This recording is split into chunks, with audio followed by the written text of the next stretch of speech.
Sir, প্রথম কথা হচ্ছে আমি আপাতত একটা পেড ইন্টার্নশিপ করছি, হুম এটা সায়নী ম্যাম এবং সায়নী ম্যামের এক্সটেন্ডেড একটা টিমের সাথেই। হুম হুম আমার ওটাই এখনো কন্টিনিউ চলছে, আমার সাথে আরো বেশ কয়েকজন সেটা করছে। তো পরবর্তীকালে এই ইন্টার্নশিপটা এই মাসেই শেষ হয়ে যাবে, তো তারপরেই ফুল ফ্লেজেড ভাবে ফুল টাইমের জন্য কাজ করব। ম্যামের মানে ম্যামকে অলরেডি সেটা বলা আছে। তো আচ্ছা, এই কোম্পানিতে তুমি কাজ করবে? হ্যাঁ হ্যাঁ হ্যাঁ, মানে ইন্টার্নশিপ থেকে তোমাকে ইন্টার্নশিপ অ্যাবজর্ব থেকে করে নেওয়া হবে? হ্যাঁ হ্যাঁ হ্যাঁ স্যার, মানে সিভি আচ্ছা, পাঠানো, এবার সবটা যেরকম যেরকম চলবে। আপাতত পেড ইন্টার্নশিপে অ্যাজ অ্যান ইন্টার্ন আমি জয়েন করেছি। জয়েন করেছে, মানে সেটা কিছুদিনের মধ্যে তোমার মানে ফুল টাইম জবে কনভার্টেড হচ্ছে? হ্যাঁ হ্যাঁ, আচ্ছা, এবার সেটা কোন কোম্পানিতে হবে সেটা এবার ডিপেন্ড করছে। ওকে ওকে ওকে, ভেরি গুড। আচ্ছা, অনুষ্কা, আমি আমি যে একটা জিনিস আমি জানতে চাইবো, যে অনেকেই কন্টেন্ট রাইটিং নিয়ে নানা রকমের তাদের মনে প্রশ্ন থাকে, কৌতূহল থাকে। তুমি যদি একটু শুরুতে একটু বলে নাও যে যে তোমার এডুকেশনাল ব্যাকগ্রাউন্ড কি, মানে কোন কোর্সের পরে বা কি কি ডিগ্রি কমপ্লিট করার পরে তুমি কন্টেন্ট রাইটিং এর মধ্যে তুমি এসেছিলে? আমার স্যার ব্যাকগ্রাউন্ড বলতে গেলে আমি গ্রাজুয়েশন করেছি জুলজিতে।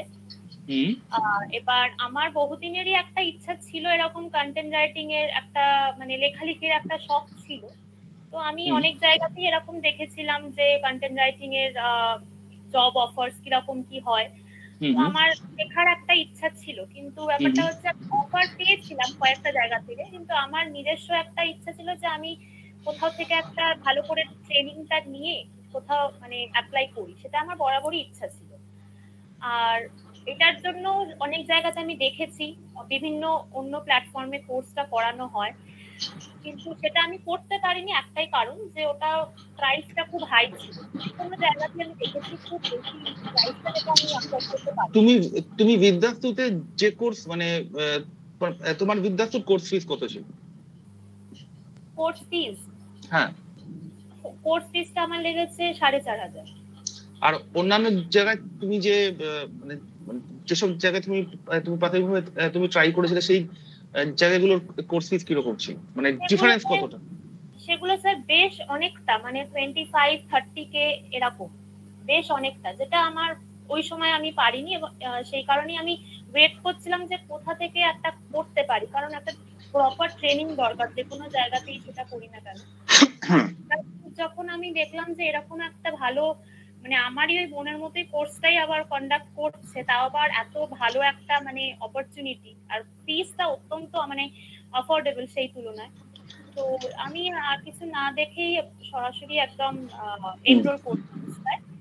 আর যদি এইটা বলতে হয় যে আলাদা করে কিছু শিখতে বা জানতে হয় কিনা, তো আমি বলবো যে যে কেউ যে কোনো ফিল্ডেই থাকুক না কেন, সে কিন্তু খুব সহজেই কন্টেন্ট রাইটিং হিসেবে কাজ মানে শিখতে পারে কন্টেন্ট রাইটিংটা।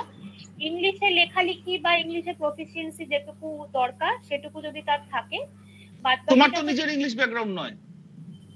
না, আমার ইংলিশ ব্যাকগ্রাউন্ড নাই, কিন্তু স্যার আমার মানে ইংলিশ মিডিয়াম থেকেই পড়াশোনা, তো সেই কারণে আচ্ছা।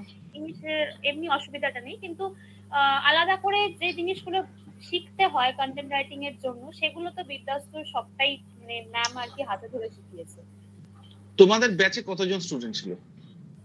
আমাদের ব্যাচে স্যার মোটামুটি 60 এরকম মতো স্টুডেন্ট আছে। 60 তে? এরা কি মানে এদের মেজরিটি কি ইংলিশ অনার্স ব্যাকগ্রাউন্ড, নাকি তোমার মতো জেনারেল জুলজি বা অন্যান্য কিছু? আমাদের স্যার আমি যতজনকে আমার একটু পার্সোনালি ইন্টারাকশন হয়েছে, অনেকেরই মানে আমার তো বন্ধুরা কয়েকজন আছে তারা জয়েন করেছে, তাদের আমার চেনা জানা কেউই নয় যে কারোর ইংলিশ। মানে একজন আছে, বেশ কয়েকজন মাইক্রোবায়োলজি ব্যাকগ্রাউন্ডে আছে, কিছুজন আমার জুলজি ব্যাকগ্রাউন্ডেই আছে, কিছুজন আবার টেকনিক্যাল ফিল্ডেও আছে। তো সব বেশি আছে, কোনো পার্টিকুলার ইংলিশ বলতে গেলে বরঞ্চ একটু কমই আমার মনে হয় আছে ফিল্ডে, বিভিন্ন আচ্ছা, ফিল্ডে। তোমার তোমার ব্যাচের আশপাশে তুমি যে স্টুডেন্টদের দেখতে পাচ্ছ, যারা তোমার সঙ্গে এই এই কোর্সটা করেছে, তাদের অনেকেরই মনে এই প্রশ্নটা থাকে যে আমি এখান থেকে ফ্রিল্যান্সিং করতে পারবো কিনা বা নিজের মতো কাজ করতে পারবো কিনা। তো সেই ব্যাপারে কি কোনো গাইডেন্স তোমাদের কি দেওয়া হয়েছে? হ্যাঁ স্যার, সেই ব্যাপারে বলা হয়েছে, মানে ম্যামই যেটা বলেছেন যে হুম ফ্রিল্যান্সিং করতে গেলে মানে এই ফিল্ডে অন্তত মানে ফ্রেশার্স হিসেবে ফ্রিল্যান্সিংটা একটু ডিফিকাল্ট, কারণ হচ্ছে তাদেরকেই নেওয়া হবে যারা মূলত একটু এক্সপিরিয়েন্সড হয়ে যাবে, সেটা কিছু বছর 1-1.5 বছর কাজ করার পরে যারা ওই মানে ফ্রিল্যান্সিং এর যে টাইমটা, যে যদি কেউ কোনো একটা জায়গায় ফুল টাইম কাজ করে, তো ফুল টাইমের পরে সে ওই টাইমটা যে দিতে পারবে ফ্রিল্যান্সিং এর জন্য, সেটা যেন সে দিতে পারে এবং মানে তার কাছে খুব ইজি ব্যাপার হয়। কারণ আমরা যারা ফ্রেশার, মানে আমার মতো যারা আছে যারা ফুল টাইম করতে চায়, তাদের ক্ষেত্রে আলাদা, কারণ তারা পুরো টাইমটাই এই কাজের জন্যই দিচ্ছে।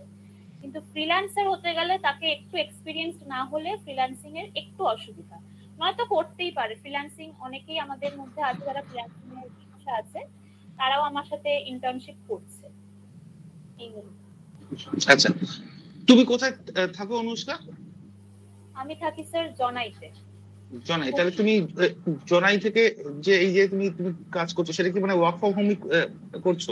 জনাই তো অনেকটা দূরে। হ্যাঁ, আমার এখন স্যার ওয়ার্ক ফ্রম হোমই চলছে। তারপরে যখন তুমি মানে ফুল টাইমার হিসেবে তুমি যখন জয়েন করে যাবে 2 দিন পরে, তখন কি হবে? স্যার যদি কোম্পানি ওরকম বলে যে ওয়ার্ক ফ্রম অফিস, আমার তাতেও কোনো অসুবিধা নেই। ওয়ার্ক ফ্রম হোম হলো যেরকম হচ্ছে, তো মানে work from home work from office দুটো অপশনই রয়েছে। কমফোর্টেবল, হ্যাঁ হ্যাঁ, দুটোতেই কমফোর্টেবল আর অপশন রয়েছে। তোমাদের কি কি শেখানো হয় এই মানে আমি একটু সিলেবাসটা জানতে চাইছি, তুমি যদি সবার সামনে একটু শেয়ার করো। হ্যাঁ, আমাদের স্যার প্রথমে শেখানো মানে যেটা স্টার্ট হয়েছে, আমাদের এখনো কোর্স চলছে, তো আমরা শিখেছি একাডেমিক কন্টেন্ট রাইটিং, যেটা নিয়ে এখন আমাদের ইন্টার্নশিপটাও চলছে।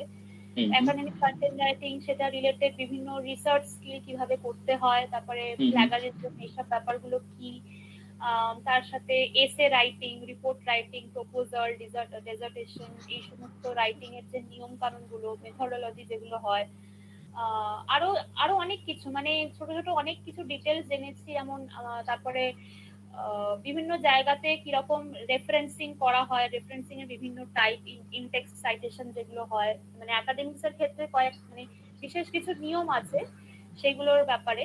তো চলছে, একাডেমিক্সটা এখনো চলছে।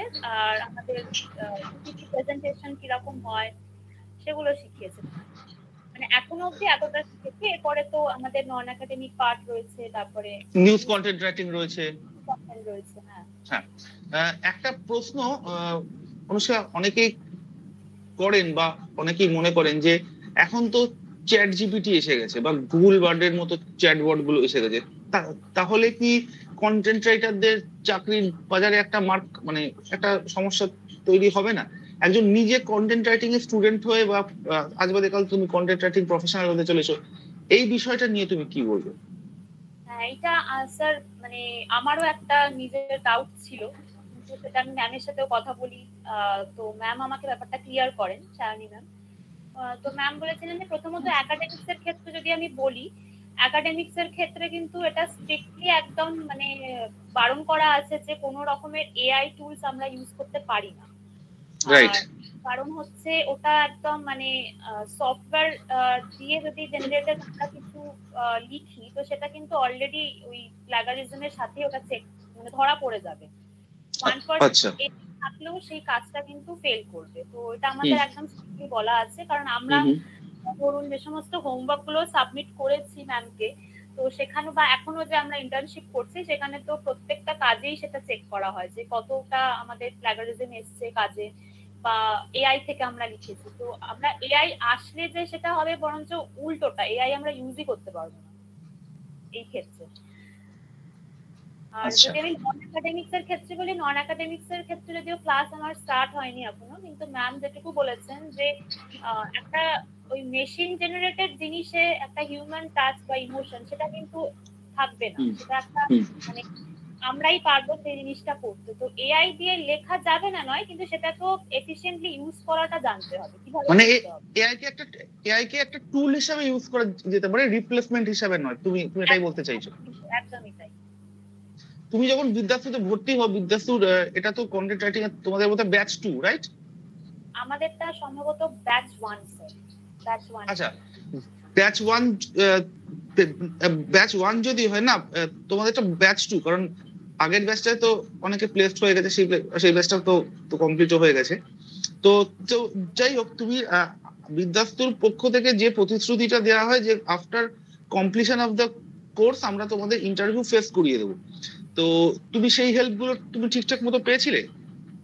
হ্যাঁ স্যার, মানে আমি এইটুকু বলতে পারি যে যারা সিরিয়াসলি কোর্সটা করেছে বা এখনো করছে তারা কিন্তু মানে অনেকটাই হেল্প পেয়েছে থ্রু বিদ্যাস্তু বলুন বা থ্রু সায়নী ম্যাম বলুন, কারণ ম্যাম কিন্তু ইতিমধ্যেই আমাদের অনেক জায়গায় এরকম মানে ইন্টারভিউ বা যেখানে ধরুন ভ্যাকেন্সি আছে সেই সব রিলেটেড ইনফরমেশন কিন্তু গ্রুপে ম্যাম দিয়েছে, প্রোভাইড করেছে, এবং আরো মানে নির্মাল্য স্যারও প্রোভাইড করেছেন সব জায়গায়। মোটামুটি কতগুলো চাকরির প্রপোজাল বা খোঁজ বা কানেকশন তোমরা পেয়েছো?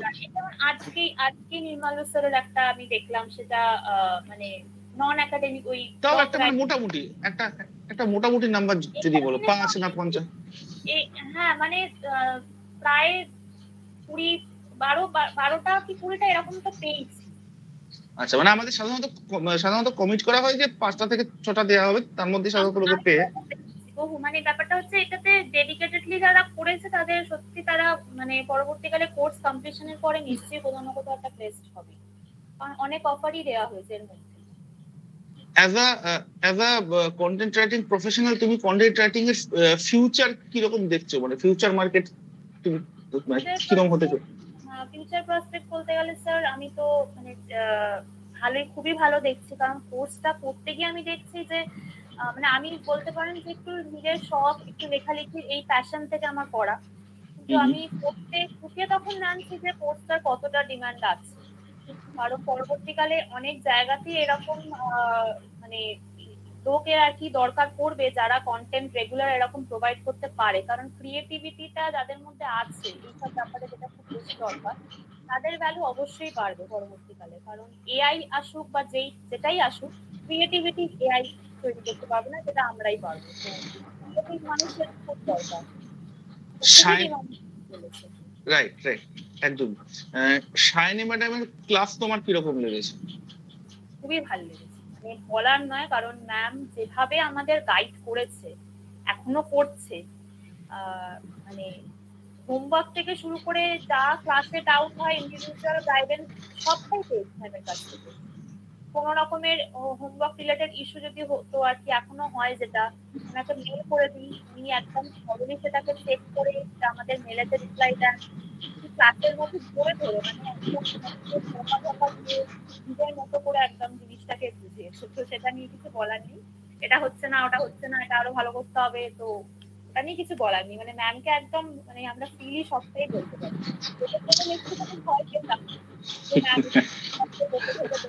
না, পরবর্তীকালে দেখছি ওটাই দরকার।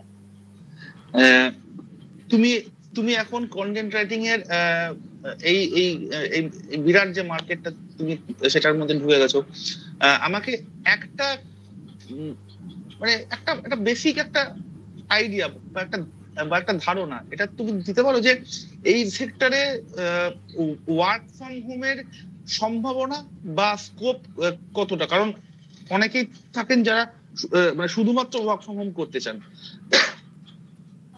ওয়ার্ক ফ্রম হোমে স্যার ভালোই অপরচুনিটি আছে এই ফিল্ডে, কারণ আমি অনেক জায়গাতেই দেখলাম তারা কিন্তু ওয়ার্ক ফ্রম হোম প্রোভাইড করে।